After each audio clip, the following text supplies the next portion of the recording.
और वो ऐसी लड़की नहीं थी कि अगर कुछ ऐसी बात हुई है तो वो हर जगह वो उसकी कोशिश यही थी कि वो अपने पेरेंट्स से भी यही बात करती थी कि नहीं आप लोग फ़िक्र मत करो, मैं कोशिश करूँगी, मैं मेहनत मतलब कोशिश करूँगी कि ये जो शादी है ये सही मायनों पे चलती रहे।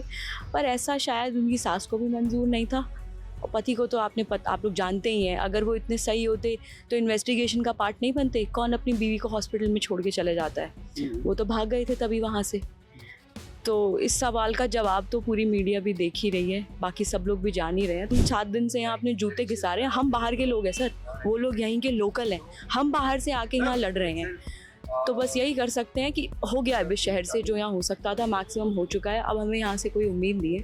भोपाल में ट्विशा की हुई संदिग्ध हालत में मौत के बाद उसके फैमिली मेंबर, उसके दोस्त भोपाल आए हैं और उसको न्याय को दिलाए जाने को लेकर मांग कर रहे हैं। ट्विशा की फ्रेंड हमारे साथ मौजूद है, आप उसकी फ्रेंड है ना? हाँ जी, फैमिली फ्रेंड्स हैं। अच्छा, फैमिली फ्रेंड्स हैं। आप कितना जानती थी ट्विशा को? मैं उनको उनके शादी के टाइम से जानती हूँ और उसके बाद भी हमारी मुलाकात होती रहती थी फैमिली फंक्शंस एंड एनवायरनमेंट में। फ्रेंड सर्कल है हमारा काफ़ी क्लोज, तो हाँ मतलब 7-8 महीने से जानती थी मैं उनको। शादी को लेकर कभी किसी शादी के बाद ट्विशा ने आपको कुछ बताया हो उसके मैरिज रिलेशन को लेकर? नहीं, एक तो शादी बहुत नई नई थी, तो आपको पता है कि लड़कियां मतलब कोशिश ही करती हैं इतनी कम शादी के समय में कि वो अपने ससुराल की भी इज्जत बना के रखें और अपना रिश्ता भी आगे चलाने की कोशिश करें। और वो ऐसी लड़की नहीं थी कि अगर कुछ ऐसी बात हुई है तो वो हर जगह वो उसकी कोशिश यही थी कि वो अपने पेरेंट्स से भी यही बात करती थी कि नहीं आप लोग फ़िक्र मत करो, मैं कोशिश करूँगी, मैं मेहनत मतलब कोशिश करूँगी कि ये जो शादी है ये सही मायनों पे चलती रहे। पर ऐसा शायद उनकी सास को भी मंजूर नहीं था और पति को तो आप लोग जानते ही हैं, अगर वो इतने सही होते तो इन्वेस्टिगेशन का पार्ट नहीं बनते। कौन अपनी बीवी को हॉस्पिटल में छोड़ के चले जाता है? वो तो भाग गए थे तभी वहाँ से। तो इस सवाल का जवाब तो पूरी मीडिया भी देख ही रही है, बाकी सब लोग भी जान ही रहे हैं। तो मुझे लगता नहीं है कि वर्बली हमें बताने की बहुत ज़्यादा ज़रूरत है। ट्विशा की सास का कल वीडियो आया, उन्होंने बयान दिया मीडिया में और ये आरोप लगाया कि ट्विशा ड्रग्स एडिक्ट थी, ड्रग लेती थी। सर, उनका अपना बेटा उन्होंने भगा दिया कि अगर पकड़ा गया तो अगर उसके में कुछ आ गया तो बहुत बड़ी दिक्कत हो जाएगी। ट्विशा को तो पुलिस ने कंफर्म किया है, टॉक्सिकोलॉजी रिपोर्ट आ चुकी है कि वो ऐसा कुछ भी कंज्यूम नहीं करती थी। जो लड़की अपनी फैमिली बनाने जा रही है वो लड़की ऐसा क्यों करेगी? तो ये सब फॉल्स एक्ट। अब वो आप देखिए ना, क्या बोल के अपने हाथ को साफ करेंगे ना, उनके गंदे हाथों को क्या बोलेंगे कि जिससे वो बच जाए? तो वो कैरेक्टर एक्यूजेशन भी लगाएंगे, वो ड्रग का एंगल भी, वो तो हर कुछ करने की कोशिश करेंगे। पर आप देखिए ना, नेशनल टेलीविज़न पे वो सीसीटीवी दिखा रहे हैं जो कि 8 बजे 5 मिनट का है और बात कॉल रिकॉर्ड 10:05 तक के हैं। तो वो इंसान क्या और कुछ नहीं बोल सकता। मैं तो कह रही हूँ, बल्कि जो अगर ये लोग सोच के सोशल मीडिया पे इधर उधर उस बात पे भरोसा भी कर रहे हैं या उस लड़की को भी डिफेम करने की कोशिश कर रहे हैं, मत कीजिए ऐसा। हम लोग भी बहुत नॉर्मल लोग हैं, हमें पता नहीं था इन सब चीज़ों से कभी गुजरना पड़ेगा, बट जिनके साथ होता है उन्हीं पे बीतती है। मैंने पूरे परिवार, फ्रेंड्स एंड फैमिली को तड़पते हुए एक हफ्ते से हम देख रहे हैं। अगर ये मीडिया वाली चीज़ भी नहीं होती शायद, तो 2-4 लोग तो उनके पापा हार्ट पेशेंट है, मम्मी भी उनकी दिन में 10 बार उनको चक्कर आते हैं, जिनका बच्चा जवान बच्चा जाता है उनको ही पता होता है। तो और अच्छी खासी फैमिली से है सर, भाई उनके सर्विंग हैं एक रेप्यूटेड ऑर्गेनाइजेशन में, भाभी उनकी सर्विंग है, शरीफ फैमिली है। ये सब फॉल्स एक्यूजेशन है। अगर आप ये जो लड़का है इसका क्यों नहीं कराया जा रहा है? वो लड़की का तो अभी तक अच्छा है, शुक्र है कि भगवान का कि उनका क्रिमेशन नहीं किया है। सोचिए अगर उनका क्रिमेशन कर दिया होता तो ये सब टॉक्सिकोलॉजी रिपोर्ट नहीं आ पाती ना। फिर कैसे हम उस चीज़ को आप सोचिए जवाब दे पाते? क्योंकि अब हमारे पास सबूत है, टॉक्सिकोलॉजी रिपोर्ट है, सबूत है कि 10:05 तक लड़की से बात हुई है, बाद में फ़ोन गिर गया है, पीछे से शोर आया है। ठीक है, तो अभी के लिए सर अब देखिए आप लोग सही तरीके से पहुँचाइए इस चीज़ को। और ये जुडिशरी सिस्टम यहाँ का अगर काम नहीं कर रहा है तो ये दिल्ली जाना चाहिए। और बस बहुत दिन से हम 7 दिन से यहाँ अपने जूते घिसा रहे हैं, हम बाहर के लोग हैं सर, वो लोग यहीं के लोकल हैं, हम बाहर से आके यहाँ लड़ रहे हैं। तो बस यही कर सकते हैं कि हो गया है इस शहर से, जो यहाँ हो सकता था मैक्सिमम हो चुका है, अब हमें यहाँ से कोई उम्मीद नहीं है।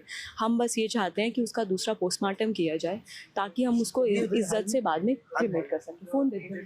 तो ट्विशा की फ्रेंड है जिसका कहना है कि ट्विशा को न्याय मिलना चाहिए, जस्टिस मिलना चाहिए। वो ट्विशा के साथ रही है और ट्विशा से उनके कई बार संबंध रहे, संपर्क होता रहा है। और ट्विशा ने ये भी बताया कि वो फैमिली के साथ एडजस्ट करने की कोशिश कर रही है, यानी कि जो ट्विशा थी वो अपने परिवार के साथ शादी के बाद रिश्तों को बेहतर बनाने की कोशिश में लगी हुई थी। लेकिन उसके बावजूद जो कुछ घटनाक्रम घटाए और इस घटना से जुड़े जो तमाम वीडियो निकल कर आ रहे हैं, जो सोशल मीडिया चैट पोस्ट निकल कर आ रही हैं, वो कई तरह के सवाल उठाती हुई नजर आ रही हैं। हालांकि हम आपको बता दें कि खुद ट्विशा की सास ने जो है कल मीडिया को बयान देकर इस बात के संकेत दिए थे कि जो ट्विशा थी वो ड्रग एडिक्ट थी, वो जो है घर जाती थी और उसके बाद उसके रिएक्शन लौटने के बाद बदल से जाते थे। इन तमाम बातों को लेकर उनकी तरफ से भी आरोप लगाए गए। लेकिन अब हम आपको बता दें कि ट्विशा की जो संदिग्ध हालत में मौत हुई है, उसके बाद उसका पति समर्थ सिंह जो है फरार है। उसको लेकर जो पुलिस है उसने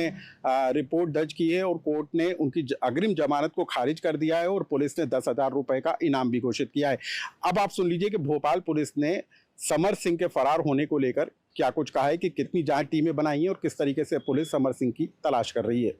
कहाँ कहाँ की संभावना लग रही, कहाँ समर्थ जा सकता है और कितनी टीम गठित की गई है, और सर पासपोर्ट को भी जब्त करने को लेकर इसमें जो फरार आरोपी समर्थ है तो वो उसके लिए हमारी टीमों द्वारा जो संभावित स्थान है वहाँ भी दबिश दी गई है। और साथ ही साथ हमारी टेक्निकल टीम, साइबर टीम और ह्यूमन एंड के द्वारा भी जो भी संभावित स्थान है तो उधर दबिश दी जा रही है। और भी अन्य टीम इसमें लगी हुई है कि फरार आरोपी को अरेस्ट किया जा सके।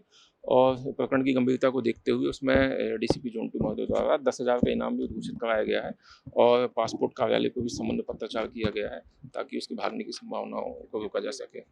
इसमें अभी वर्तमान में 6 से ज़्यादा टीमें लगी हुई हैं और अभी और टीमों की संख्या भी बढ़ाई जाएगी। अभी चूंकि ये अंडर इन्वेस्टिगेशन है तो अभी इतना डिटेल में नहीं बता सकते, लेकिन हम लोग प्रयास कर रहे हैं। तो कुल मिलाकर बीते 7 दिनों से ट्विशा का जो शव है भोपाल के एम्स हॉस्पिटल में रखा गया है। परिवार की मांग ये है कि ट्विशा का शव उनको दिया जाना चाहिए, भोपाल एम्स में दूसरा पोस्टमार्टम कराया जाना चाहिए ताकि रिपोर्ट निकल कर सामने आए और जो वीडियो सोशल मीडिया पर वायरल हुए इस पूरे घटनाक्रम से जुड़े हुए, इस पूरे घटनाक्रम को लेकर जो कुछ घटित हुआ है उसकी उच्च स्तरीय जांच होना चाहिए ताकि ट्विशा को न्याय मिल सके। अब हम आपको बता दें कि ट्विशा को न्याय दिलाने को लेकर न सिर्फ उसका परिवार बीते 7 दिनों से भोपाल में, बल्कि उसके दोस्त भी भोपाल में डेरा डाले हुए हैं और इस बात की मांग कर रहे हैं कि ट्विशा को न्याय दिलाया जाए। तो इस पूरे मामले को लेकर आगे जो अपडेट होगा वो हम आप तक पहुंचाएंगे। लेकिन फिलहाल परिवार जो है वो दुखी है, परिवार के सदस्य रो रहे हैं और इस बात की गुहार लगा रहे हैं कि इस पूरे घटनाक्रम को लेकर जांच होना चाहिए और ट्विशा शर्मा को न्याय मिलना चाहिए। लोकमत के लिए भोपाल से अनुराग श्रीवास्तव।